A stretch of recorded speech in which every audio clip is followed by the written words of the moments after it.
Okay, Jeremiah 29:11, for I know the thoughts that I think toward you, says the Lord, thoughts of peace and not of evil, to give you a future and hope. Wow, napakaganda po ng salita po ng Diyos, mga kapatid. Today, we talk about the plan of God, each one of us, mga kapatid.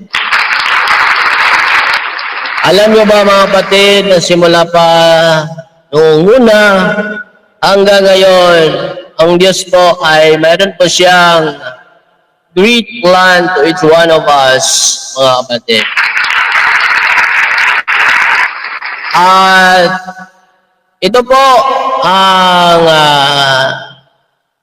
ating pong talakayin ngayon, mga kapatid, at pag-usapan ang salita po ng Diyos, mga kapatid, patungkol po sa plano ng Diyos para po sa ating lahat. So, number one, mga kapatid, what is the plan of God in our lives? One of the plan of God in our lives is God wants us to prosper. So, gusto po ng Diyos, mga kapatid, na maranasan po nating lahat, especially, kapatid, this year, 2025. Ulitin ko po, mga kapatid, Deuteronomy chapter 30, verse 9, sabi po na salita po ng Diyos, pagpapalain niya ang lahat ng inyong gagawin. Amen. Pararamihin niya ang inyong mga anak at mga hayop at pasasaganain ang ani ng inyong lupain. Wow! Muli siyang malulugod sa inyo at pagpalain niya kayo, tulad ng ginawa niya sa inyong mga ninuno. Ay gusto po ng Diyos, mga kapatid, na tayo po ay kanyang pagpalain. So nakadepende po yan sa atin, mga kapatid. Ang Diyos ready na magbigay ng mga pagpapala sa ating buhay. Tulpak po ang Diyos, mga kapatid, ang Diyos na buhay na ating pinaglilingkuran. He is willing to bless each one of us. Nakadepende po yan sa kanyang mga anak, mga kapatid. Yes, gusto niya na ang lahat ay pagpalain, mga kapatid. According to His word, in the book of Deuteronomy, chapter 30, verse 9, mga kapatid. Amen. I will bless you in all things, in all aspects, in your life, in our lives, mga kapatid. Ayan po ang promise ng Lord, mga kapatid. Ay, ano bang ginagawa mo ngayon, kapatid? Ano ba ang iyong ginagawa, kapatid? Ikaw ba ay naglilingkod sa Diyos, mga kapatid ko? If you serve the Lord, our God, the living God, no other than Jesus Christ, then ito para po sa iyo, kapatid. Ito para po sa iyo, kapatid. Ibibigay ng Diyos. Pagpapalain ka ng Diyos, kapatid. If you're doing the will of God in your lives, then why not God will not bless you, mga kapatid? He will bless you. God will bless you. If you're doing the will of God in your lives, kasama na iyong pamilya, kapatid. Walang rason, mga kapatid, na ang Diyos ay hindi magpala sa kanyang mga anak. Kung ang kanyang mga anak ay gumagawa po ng kanyang kalooban. At ang Diyos ay nalulugod po sa kanyang mga anak, ang Diyos ay siyang ikaw ay pagpalain. Amen. Pagpalain niya ang lahat ng inyong gagawin. Lahat daw ng inyong gagawin. The Bible says, God will bless you. Isa yan sa mga plano ng Diyos para sa iyo. Para po sa ating lahat, mga kapatid. Yes. Romans, in the book of Romans, chapter 15. Chapter 15 tayo, guys. Verse 4. Ano man nasa kasulatan noon, panguna, ay sulat sa ikatuto natin, sapagkat lumakas ang ating loob at nagkakaroon ng pag-asa kapag binabasa natin ang aral na matatagpuan dito.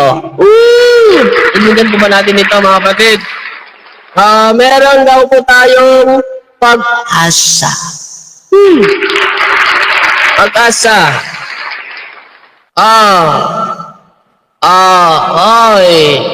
Di ba sinasabi natin, pag may buhay, may pag-asa.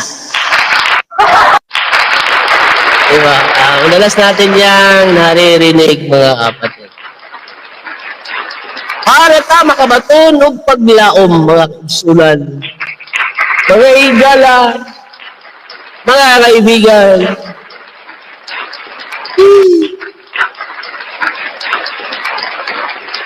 Ano man ang nasa kasulatan noon panguna ay nasulat sa ikatuto natin, sapagkat lumakas ang ating loob at nagkakaroon ng pag-asa.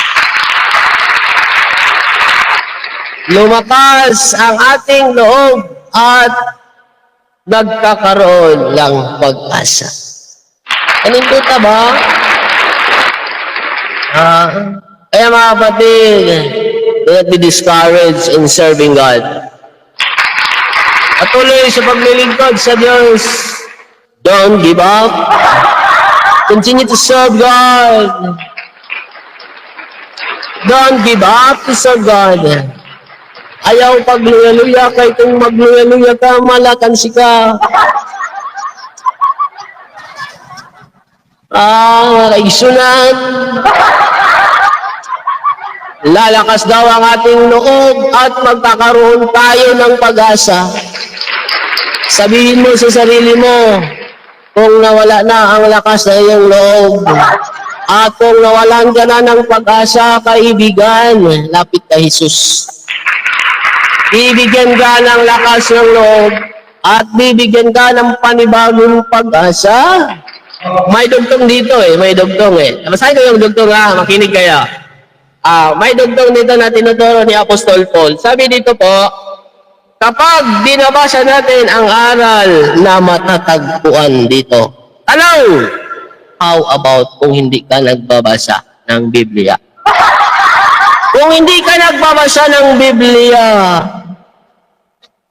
Apostol, hindi man ako nagbabasa ng Biblia, pero lumalakas man aking loob. At meron pa din akong pag-asa. Yes, that's true, because God put it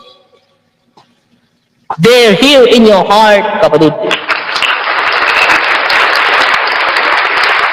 Dahil sinabi po yan, tinuturo po yan sa Biblia, tinuturo po ni Apostol Paul yan, na lalakas ang ating loob.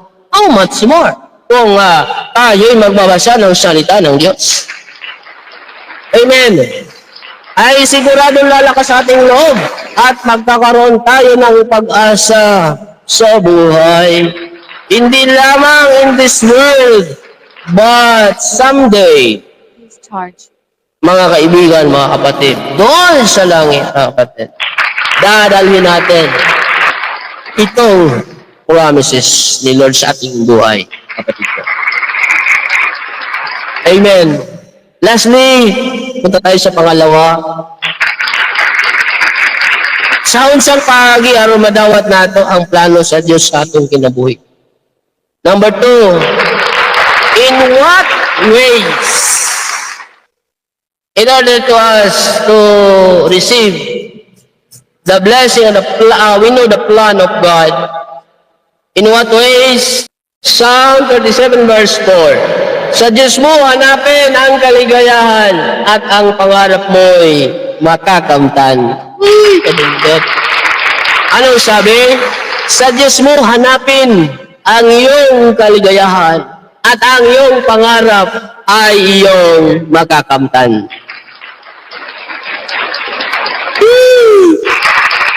Maganda to sa English sa English. In the book of Psalm chapter 37, verse 4.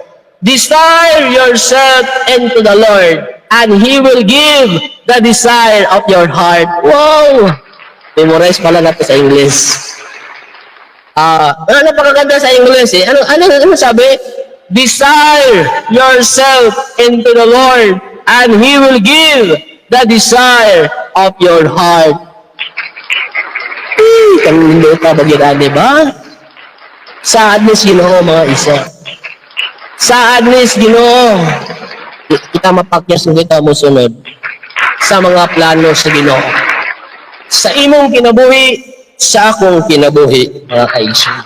If we doing the will, if we do the will of God in your life, in my life, in our lives, then God will bless us, mga kapatid. Pagpalain niya tayo lahat, mga kapatid. If we desire ourselves into the Lord, if we give ourselves into the Lord, then God will give the desire of our heart. Kapatid.